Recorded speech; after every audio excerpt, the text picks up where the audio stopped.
Sì, ho visto. Ok. Sì.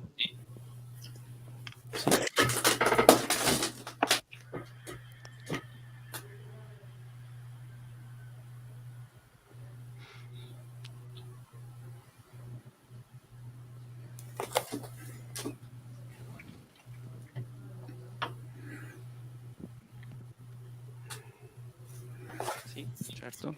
Siamo? Ok. Sì. Vediamo. Hi Steve. Hi James. Can you hear me? Yeah. Yes. Yes. Ok. Sì, Steve mi sente ma non lo sentiamo. Ma forse perché è back? È in back? No.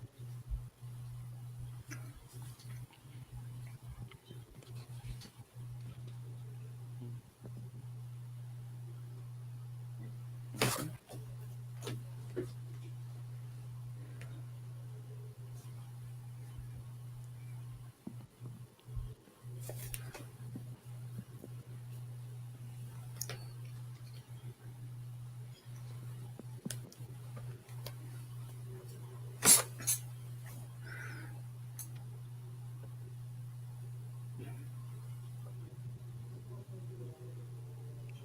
A parlare?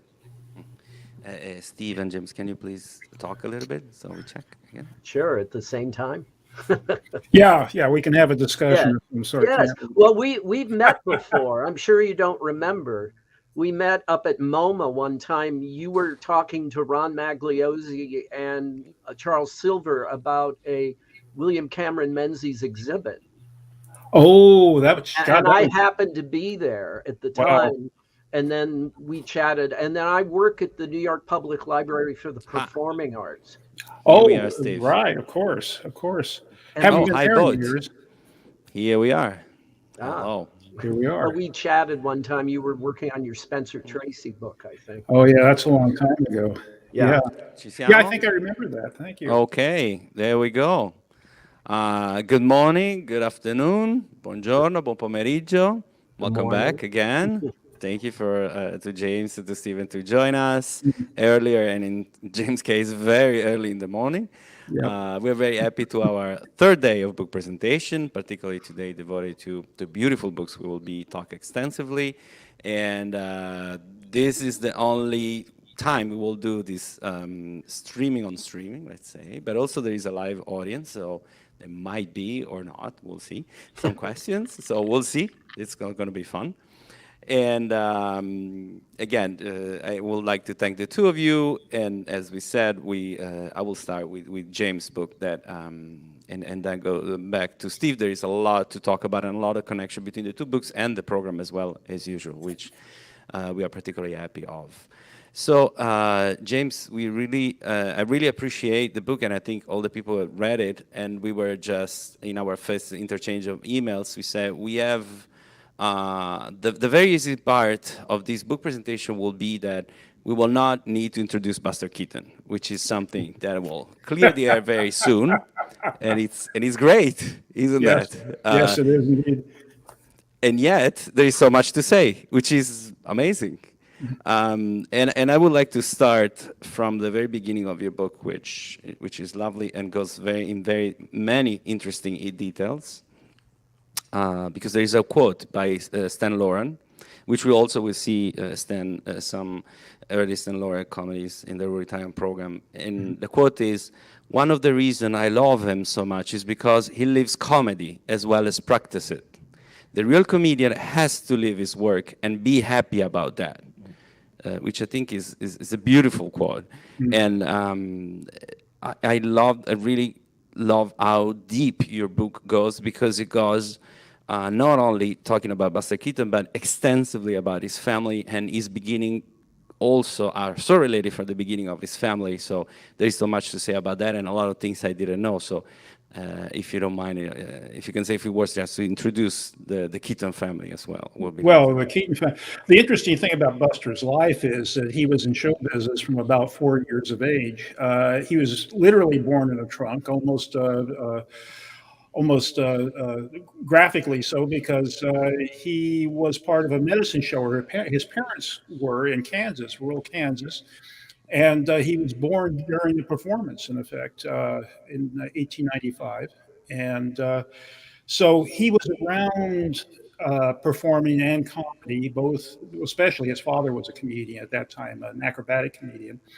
And so he had great intrinsic training right from his first breath. And by the age of 4, he was a sometimes component in the act. And from the age of 5, he was officially part of the act and was appearing on stages around the country, especially in the Northeast of the United States, where they would tour a different theater every week. And he got used to a wide variety of audiences, what they would respond to and what they wouldn't.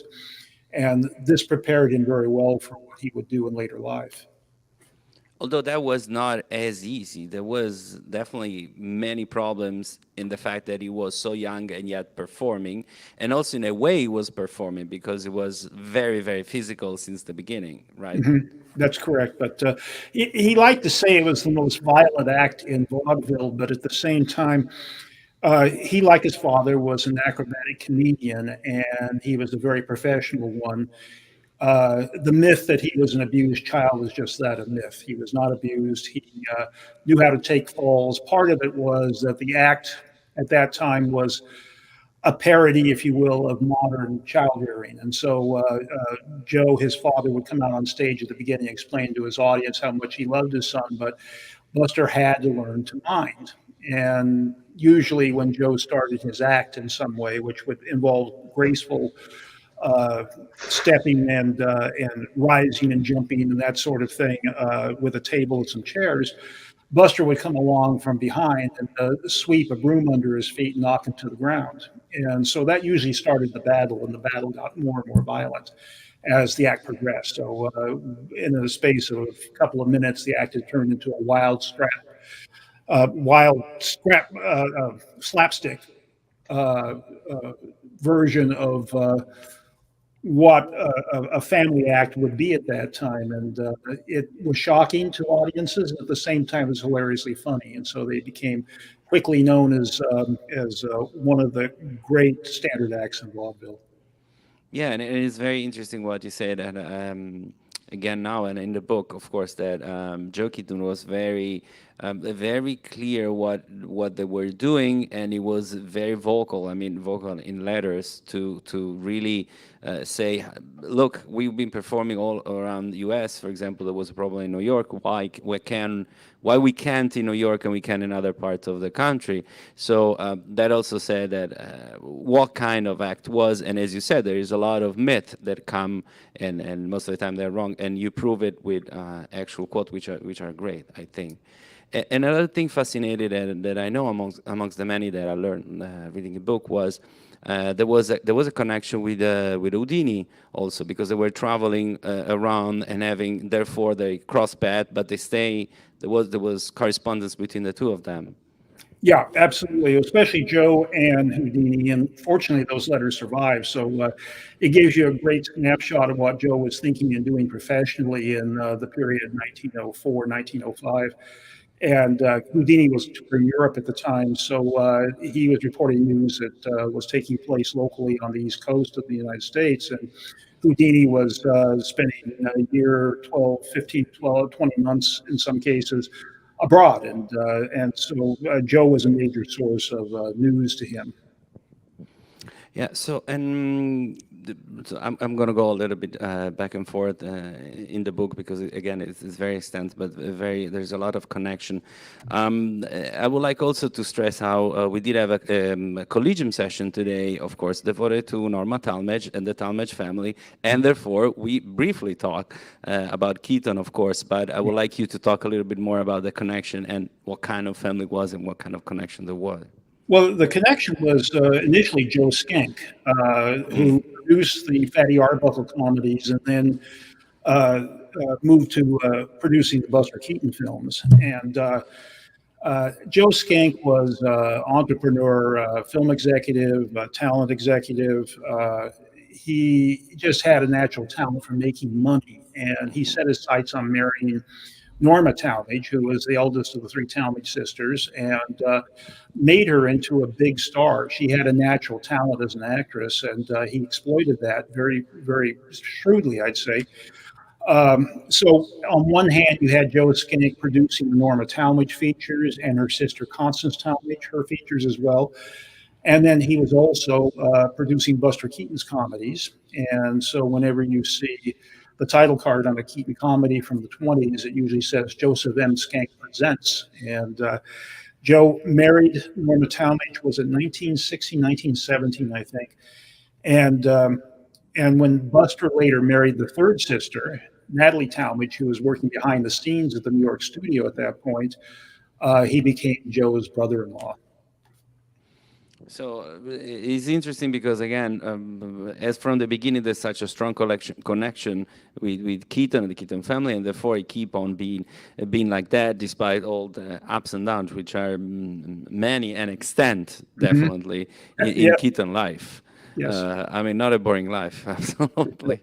And other striking things, and then again, I'll be jumping around a little bit, is the fact, and particularly how detailed you are on the.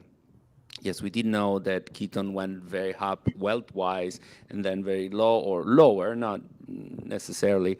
But there was a note about the Keaton vault that I found particularly interesting in the book. So this idea that yes, we kind of do know about Harold Lloyd as well. We don't know. We know about Chaplin, but there's a very interesting seeing how and what was the idea there. And again, it tells you more about Buster Keaton, I think. Well, what happened was Buster built or purchased a series of houses for his wife, Natalie, who was very particular about where she wanted to live and very domestic in her goals in life. And they finally ended up producing this gigantic mansion on 4.5 acres of land in Beverly Hills that came to be known as the Italian Villa. And it became a reality in 1926, and Buster participated in its design to some degree. And one thing he definitely included was definitely his idea was to build a film vault into the side of a hill near the estate's swimming pool area. And so in later years, he had forgotten that existed or hadn't been there in many years, and proceeded to, when he was asked by the Museum of Modern Art if indeed there were prints of certain films of his, he went to his old house, which was at that point owned by the actor James Mason, and asked if he could go to his vault. Well, nobody was familiar with the vault. It was hidden behind a set of shelving. And so they had the vault opened, and in there were copies of all of Buster's features, his independent features from Joe Skank, and also a selection of some of his best short films, his two reelers. And that became the basis for what later became the film collection of Raymond Rohauer, who was very significant in the revival of interest in Buster Keaton in the late 1950s and 1960s. Up until that point, it was uncertain exactly what existed of Keaton's films and where they existed, if they did. But the fact that we have, in some cases, a complete run of all of Buster's films, there's just one Arbuckle short that's still missing, is due to that cache of films that were secreted for years and years in that vault on the premises of the Italian Villa. And it's still there, incidentally, to this day. Oh, wow. That is fascinating, really amazing, and again, it gives us more perspective on Keaton, and I would say on the fact, the mythical fact that he went so up and then down, and didn't care that much about not the preservation of the movie or his past, let's say, but that's completely again wrong, and the fact that he from the very time that he will start preserving and creating a vault is really fascinating. And you were talking about, of course, Arbuckle, which we talk a lot with Steve and his both 2 years ago. So again, the first connection, the Fest of Many, and it was very interesting because there was them, then there was Liu Cody as well, and but both of them died very young, which was, I think, very heartbreaking for Keaton. Although at the beginning they were very so much together. Again, kind of family related almost. Yeah, yeah. He considered Arbuckle his mentor as a filmmaker. At the same time, I think Buster had a natural sense of what he could do with the camera and was fascinated by the process, not only shooting, but editing film and creating the kind of effects that he became known for later. He wasn't afraid to use the camera in a way that was revolutionary, let's say. Um, but he understood right from the beginning pretty much that you could take the camera places and do things with the camera that you could show the audience that you couldn't do credibly on stage. And that became the big difference. A lot of comics did things on film they could just as easily have done on a stage in a theater and for a live audience. Uh, Buster had a sense that you use the camera to take the audience places they couldn't go on their own. And so early on, he was doing jazzy things with locomotives and cars and uh, getting the camera out of the studio as much as possible. And some of his greatest stunts uh, were exteriors, like for instance that famous one where the facade of the building falls down around him. The general was almost entirely staged out of doors. He was a natural outdoor filmmaker, I think, at a time when that wasn't necessarily common. Absolutely. And again, you devoted several chapters to specific movies as well. Of course, the general, but which is great, and I think has been talk and but you studied really in detail, which is really amazing. But also the one that struck me is our hospitality.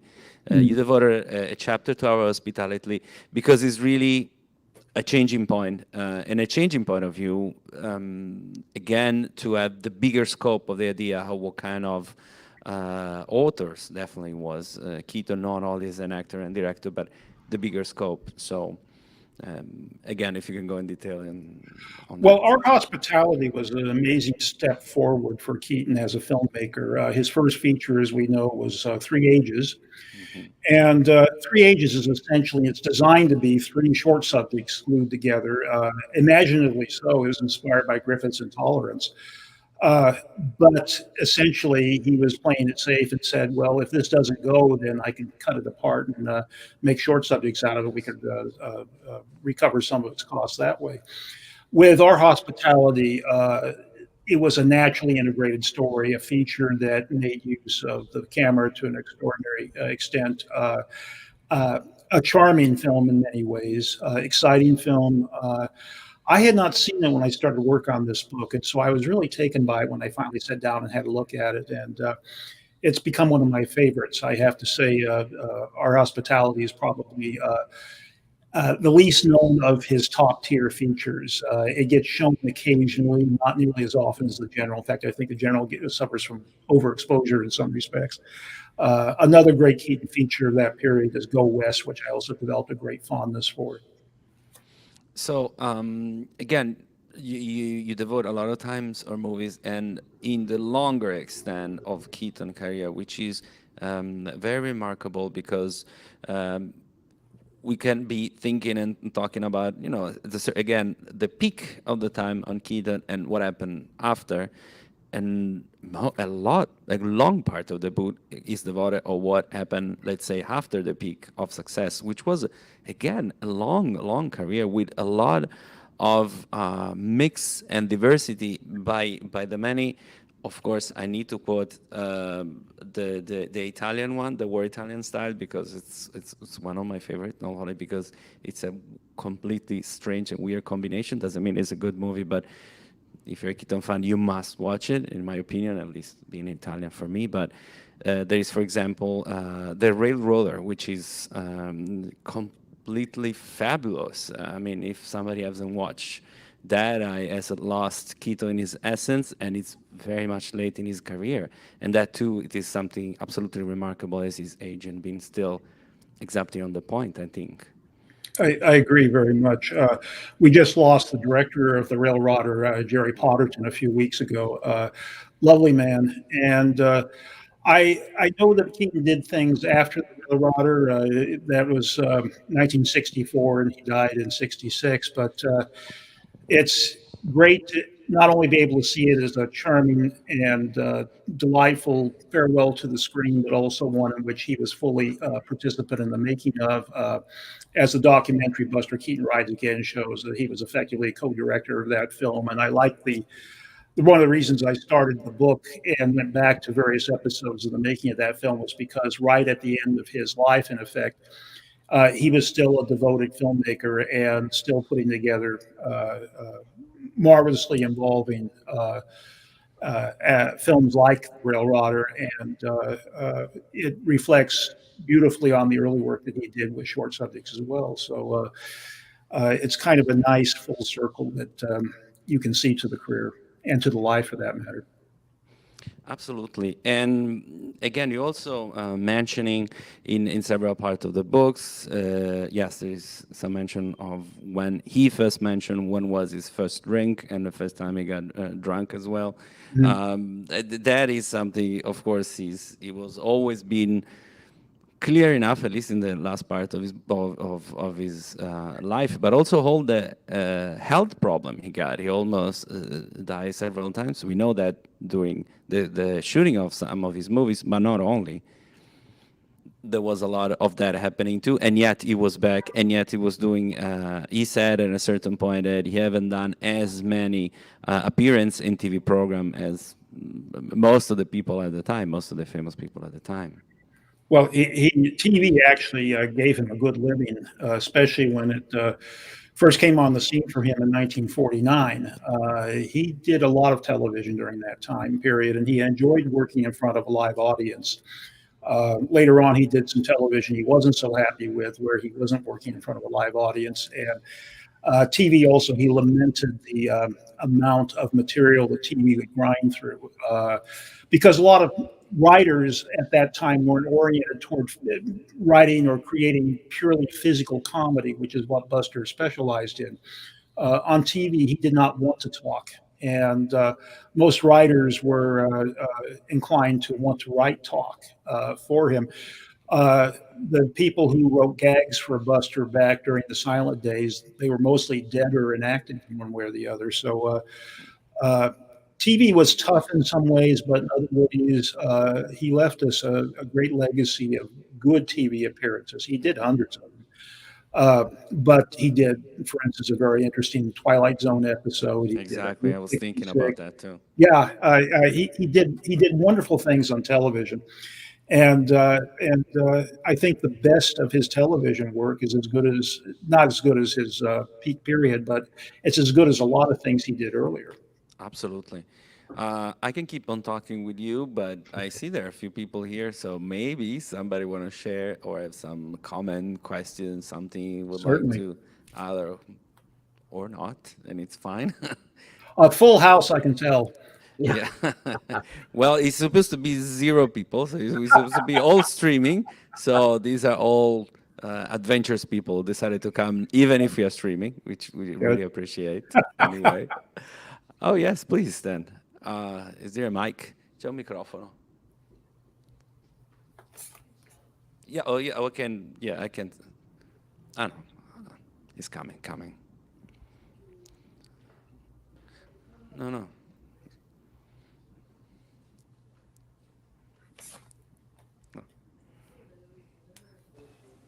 Do they hear me? Yeah. Hello? You do? Oh, okay. Yeah. Yes? I can hear you. Hi. Hello, Mr. Curtis. I was wondering about the continuation of the talent. I know that Buster Keaton had 2 sons, and in light of the fact that he was raised by his father into the tradition of being physically active and on stage, I was wondering if he brought any of that talent or interest in making film onto his sons. I know the marriage with Natalie wasn't without its problems, but maybe on a later age they Well, circled his back. older son recalled his father teaching him how to roll on the rim when he was young. Buster's father taught him how to roll like a bowling ball on a carpeted surface, on a carpeted floor, at the age of 3, and so that's when he started training his own son to do that. But neither of them went into performance. Uh, Jim Talmadge, for a while, the eldest of the two sons, worked for 20th Century Fox for about 8, 10 years, I believe. He was a news photographer. But both of them went another direction. They were both brilliant in their own ways. They inherited aspects of the Keaton genius, each one of them, I believe. Okay, thank you. Is there somebody else or who have a comment or a question? I can keep on though, no problem. Oh, yes, one in the back. Paolo? Sì, grazie.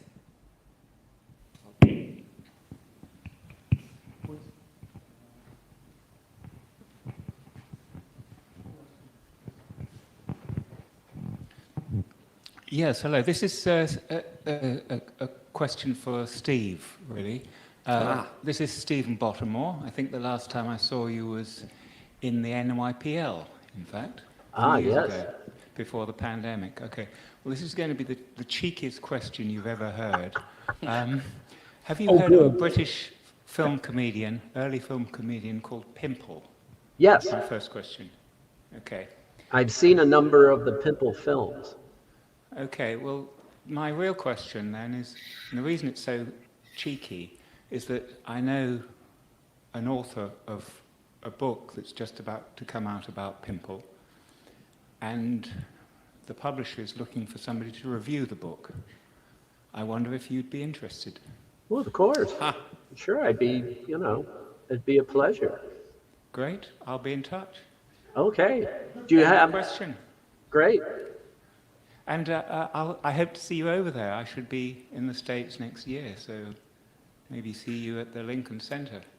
Oh, I'm there almost every day. So. Oh, that's great. Anyway, it's really nice to see you, albeit on the screen. Yes. Okay, cheers. Cheers. Thank you.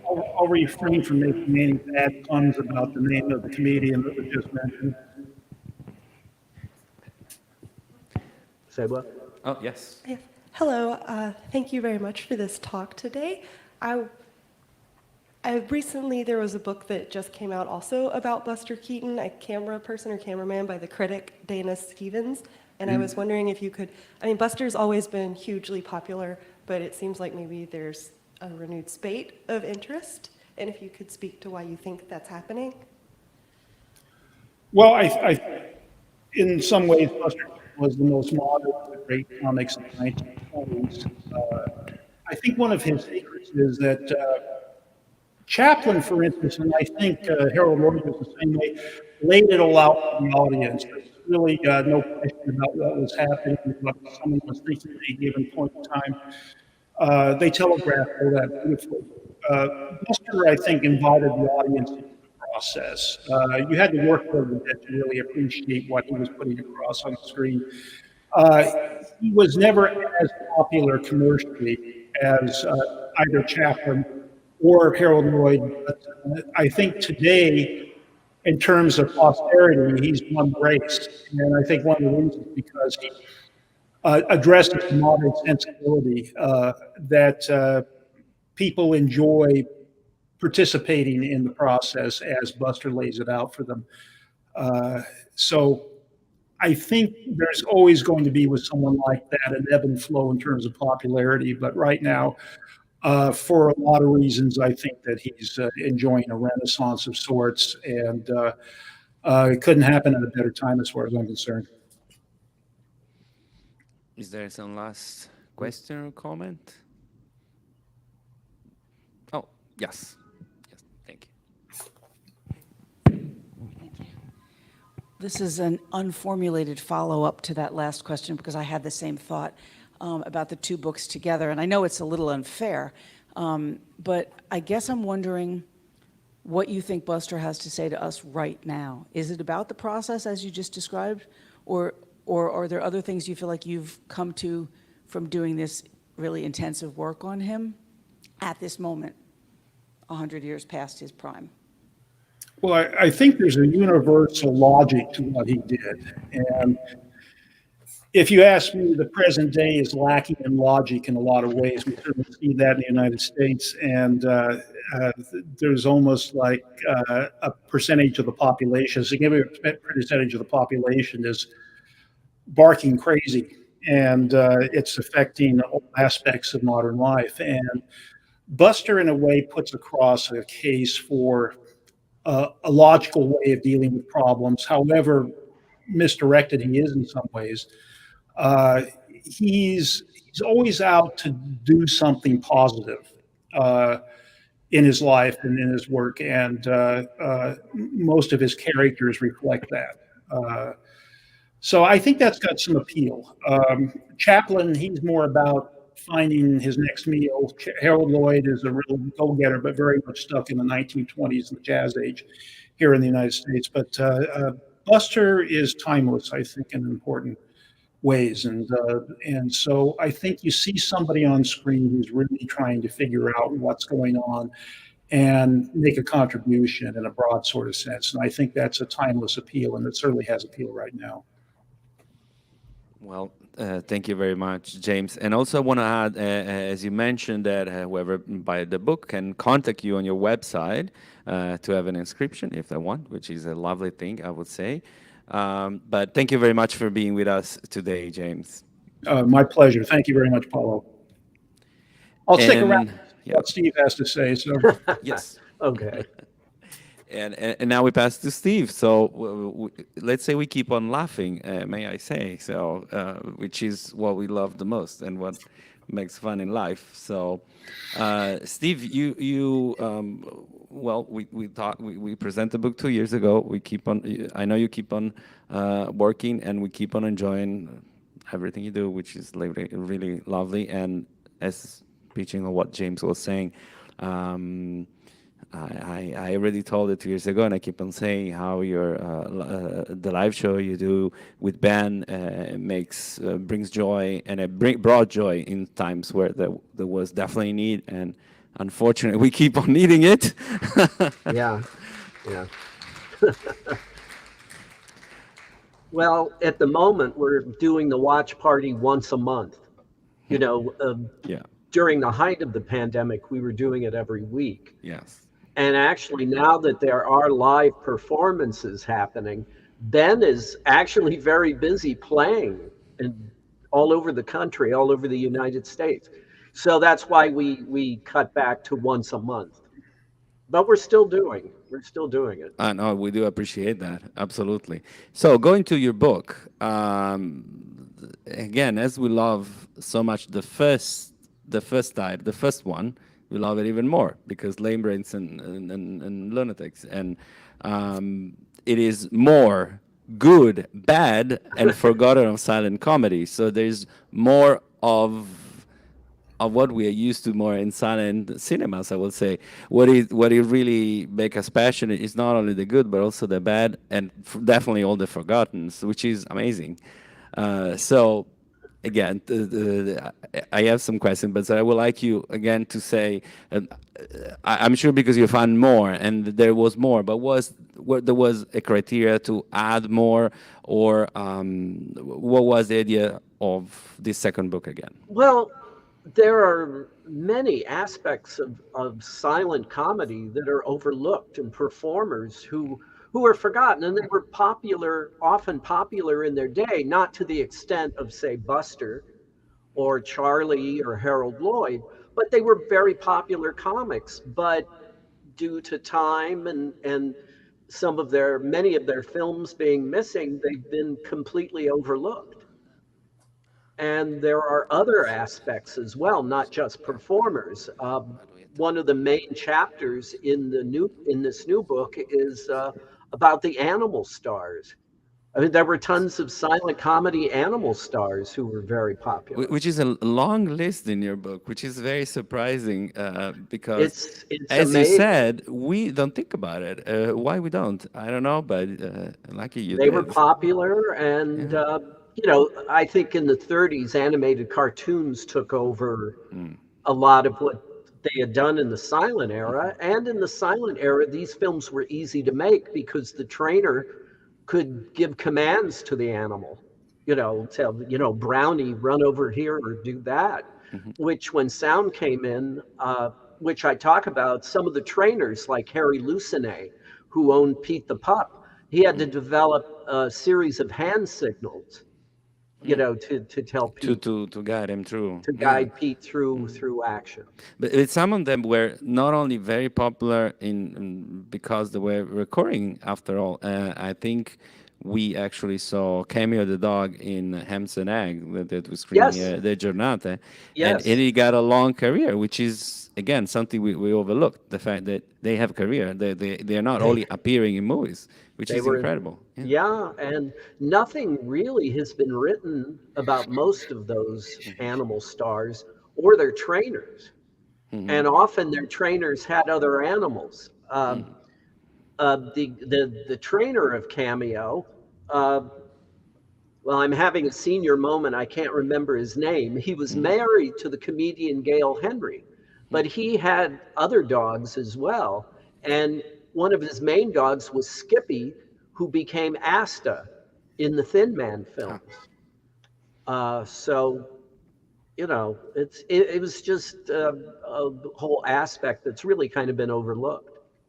Yeah, absolutely, and again, it is so extent that there is a long list and a difference of animals that which was served for many in many films for many ideas, which is Well, I wanted to say to James, I got some information from his Buster book about Minnie the elephant. She was a vaudeville star, and she knew the Keatons where they lived up in Michigan. She and her owner were part of the community.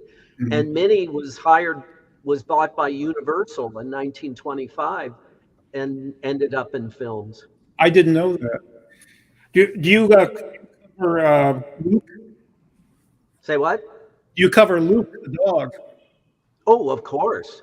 Oh, yes. Oh, Luke. Yes, we have some nice photos of Luke. And Luke was really the first Mack Sennett dog because, of course, he belonged to Roscoe. And Roscoe built films around him. But then when Roscoe went off to Comique, Sennett developed Teddy, the Great Dane, Teddy the Keystone dog. yeah. But There's Luke a was really... there's a beautiful photo in your book about the Grand Dane, which is really lovely and extremely funny by it, I guess. But really, Luke was the first Keystone dog. And he was a natural hand. Oh, yeah, that's what there's an interview with Roscoe where they're saying, how do you get Luke to do this? And he said, well, the problem is to keep him from doing it. He loves to bite Al St. John and he loves to bite Buster Keaton. And, He was a wonderful dog for the screen. He really was. oh, such personality. Yeah, you bet. You also devote another chapter, a good part of the chapter to Seed Chaplin again, which is speaking of overlooked and again is kind of absolutely known, absolutely recognizable, so important in many ways and sense, and yet I would not say it necessarily overlooked, but definitely needed more to be more a spotlight. So much. I mean, they talk about the British invasion of popular American music in the 60s, with the Beatles, Herman's Hermits, but the first British invasion was of silent comedy. Once Chaplin became popular, all the producers were looking for people with a similar background, to try and get on the Chaplin gravy train because he became so popular. So they got Billy Reeves and Billy Ritchie and Jimmy Aubrey, but the list of people working in silent comedy that had backgrounds in the music hall is truly amazing. Yeah, absolutely. And I don't know if you watch it or if there is a copy to watch, but one of the one you talk about it is All Water North that I would really like to watch with Sid Chaplin because he's dressed as a woman for the entire movie, but from the photo that are on the movies that I could find around, it looks, yeah, pretty on character, being funny, but being as a woman, not, Well, a caricature necessarily, which tells again how good it was. well, that was a very big music hall kind of routine. And Stan Laurel does it in a number of films, Sidney Chaplin. Of course, Arbuckle did it as well, even though he wasn't, but he did it in vaudeville. So, but Yeah, I believe Mr. Bromberg has a copy of Oh, What a Nurse. I see. Lisa Steinhaven was able to take a look at it when she was writing her biography of Sid. So it does exist. It doesn't circulate at the moment, but yeah. That is great, and then again another of the there's many and they're very specific and that's really lovely. I mean you can go through the book or some parts of the book they're definitely all different universe which connect in a beautiful way. People always say that those books they can start at a different place because each chapter is self-contained. So Yeah. I mean there are chapters on the Edward Everett Horton silent films. Leo McCarey's role Yes. in the peak of the Hal Roach studio in the late 20s.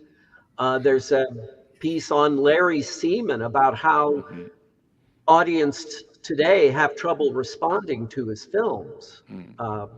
But then I talk about sort of what was unique about him. But then there's the mishaps of Musty Suffer.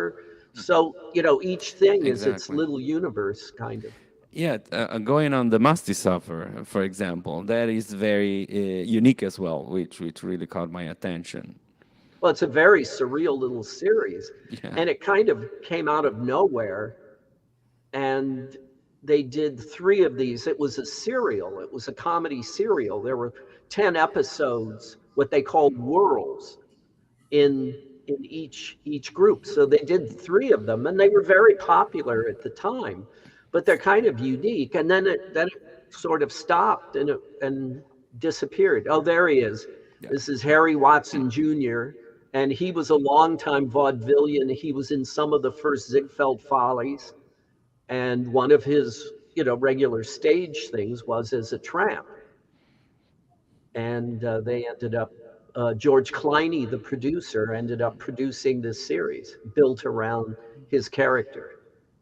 It is so amazing how they are very specifically recognizable, and yet, I mean, they were forgotten for the long. So they got like a quick flame, but a strong flame because they needed to be that much recognizable and yet different one from the other, from the many that they were, which is again very very interesting. How what the vaudeville also bring as a spectrum. So like that was definitely the training center, let's say, Right. What then became, especially in the beginning of comedy and cinema, and yet, so you have to be very recognizable, have a specific way of making comedy, and yet be different from the others, and being quick, of course. Right, and of course they all used a lot of the same material, but the trick was for them to put their own spin Exactly. on different routines, that everybody knew from vaudeville and from circus, but you had to make it unique, to yourself, make it personal,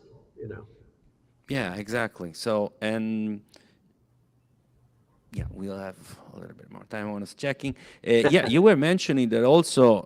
Again, you were talking of Leo McCarey, but on his peak, on the peak of his fortune, let's say, which is also very interesting, and even has been maybe more recently been studied and considered in the past years. But yet, there is so much more to explore. I would say his uniqueness and his creativity were very magical. Well, I mean, the things that he learned at the Hal Roach studio, because he became the director general of the studio and the vice president in the late 1920s. He continued using the things he learned at the Roach studio through the rest of his career. There was always a certain amount of looseness and improvisation in in his films, and the character relationships, whether it's Laurel and Hardy or it's Father Bing Crosby or Sister Ingrid Bergman, there's still that kind of I don't know, just a looseness, and he was focusing on people and people's foibles. He would use that. So, and he remained loose. I mean, he always had a piano on the set.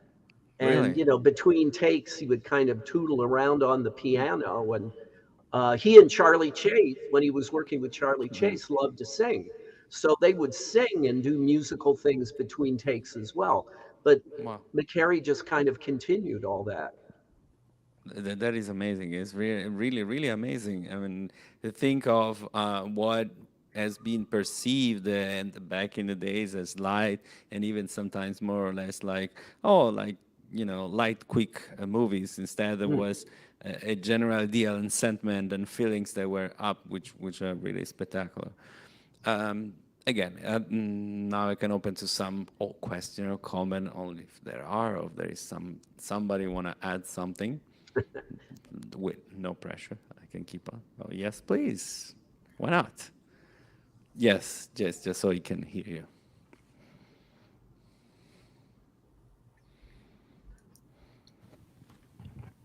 So my friend and I came today hoping that we were going to shake Steve's hand and thank him in person Oh, yeah. for the, sorry about that, but for the very many hours we've spent in your fine company during the pandemic. We watched several hundred miles apart, week after week after week in the States, watched you do, again, hundreds of miles from us,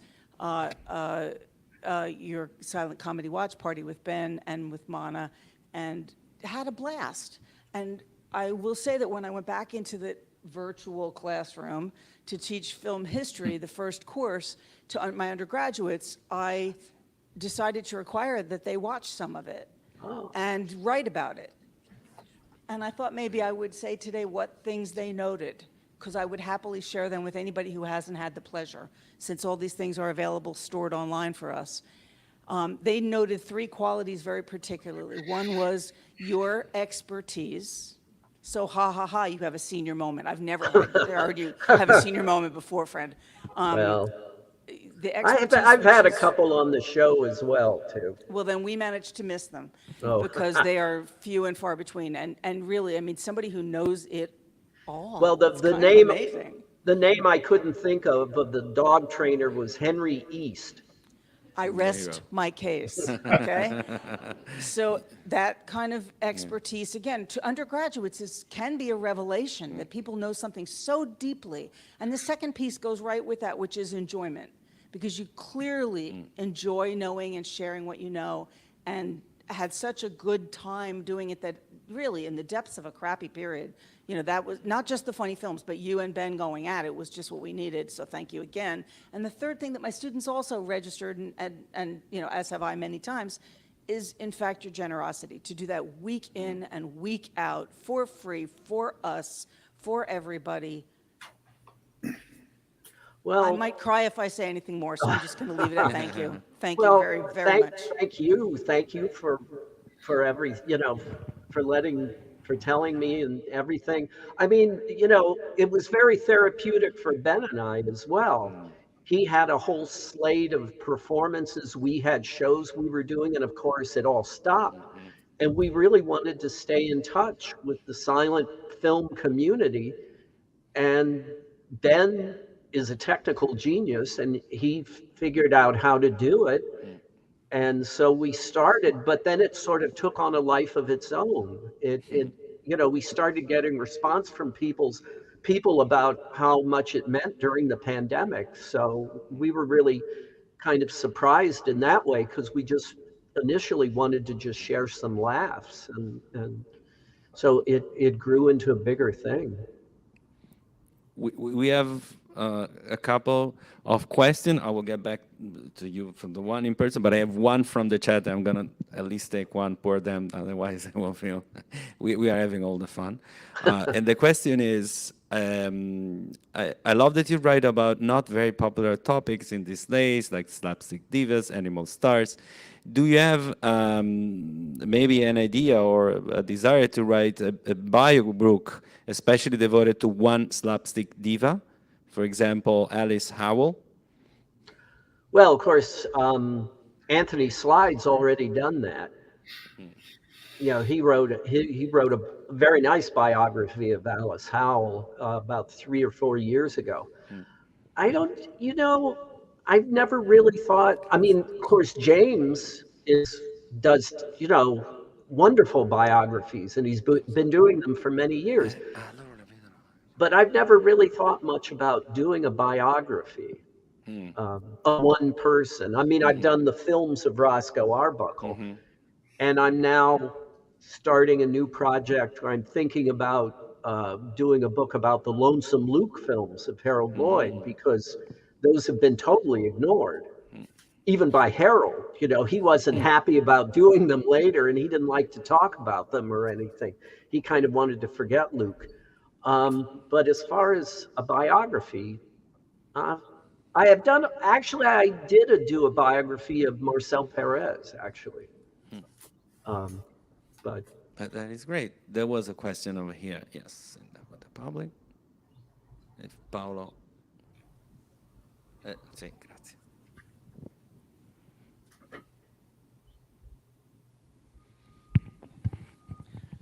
Yeah, I'm curious about your work on animal stars, because many years ago, when I used to travel to Syracuse for the CineFest, we would occasionally see an animal comedy. Now, I understand why those films are not shown anymore, because of the cruelty involved and also the racism in terms of the characterization. But do you do anything with that other than deliberately avoid them, or yeah, I'm curious. well, it's you know, I mean, if you try to show those films, you really have to set up the time period, and it's yeah. I mean, often some of the animals, particularly Joe Martin, the orangutan, wasn't treated very well, so that's definitely an issue. Yeah. And with silent comedy, there is a great deal of racism. That Yeah. I discussed that in the Larry Seaman chapter, because Larry Seaman's films in particular are terribly racist. Not just the African American characters, which is pretty terrible in a lot of his films, where the black actor is billed as G. How Black, but also Asian people and Hindu, any kind of other, even black-handed Italians, you know, and things in his films. He's terribly, and a lot of silent comedy, because of its period, has a lot of racism, which makes it difficult showing certain films today. Even Buster's films, sometimes they'll be a little black. It's usually very fleeting, but it you know, it's a difficult issue with the racism of the period. On that, I might add that that's most likely the first question we always receive in the past 5 years at the Collegium, is that, is there something you're not going to screen?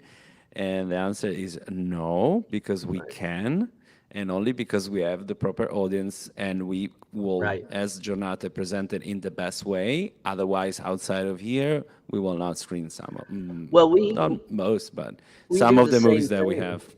With the watch party, there are certain things we won't show because we have a lot of children and young people watching the films. And you certainly don't want to, if you're trying to build a new audience for these films so the interest doesn't disappear, you certainly don't want to put them off right away. But Ben and I have also done shows at the Museum of Modern Art in New York, and that's the proper place where you should show everything and explore what was being shown and the issues that, you know, from that. It's absolutely not shutting down a part of history, just put it in proper context. That's right. We are positively sure that this movie should be seen in the proper way, definitely. Yes. Is there time for just one last question or comment, if somebody has one? No. Oh, here it goes.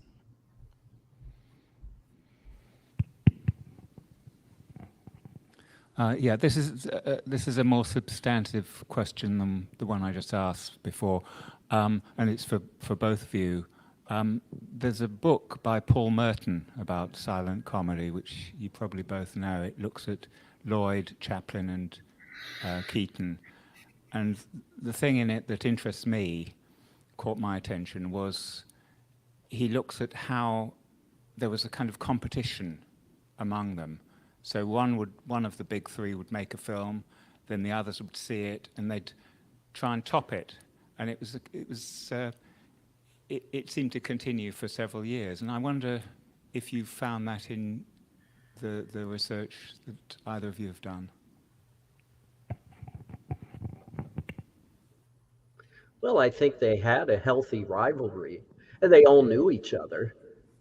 And some of them knew each other before they got into films. But I think they were sort of inspired by each other to a certain extent. I'm sure that, they would see one of the other's films and say, "Oh, I could do something, I could do routine, and I could expand on this." And so I'm sure I think it was a healthy kind of thing to spur them on to greater heights. I know at one time Buster Keaton spoke of having a competition with Chaplin as to which one of them can make a feature with the fewest intertitles. And Keaton said that ultimately Chaplin beat him by 3 intertitles. I think that would have been the circus.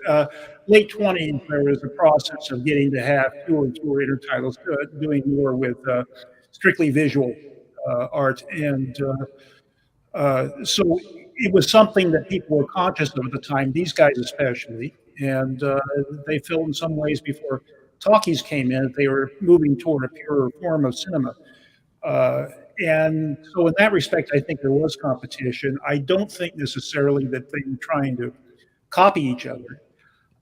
Although Harold Lloyd had a habit of hiring writers, gagmen, away from Buster Keaton. And Leo McCarey pointed out one time, though, that Buster Keaton's best writer was Buster Keaton. They couldn't steal him. So our time is over. We could keep on forever and ever. We will eventually. But I really want to thank so much Steve and James to be with us at this time, and morning for them, afternoon for us, and for all of you who decided to join us. And thank you very much, and thank you for explaining what these 2 lovely books.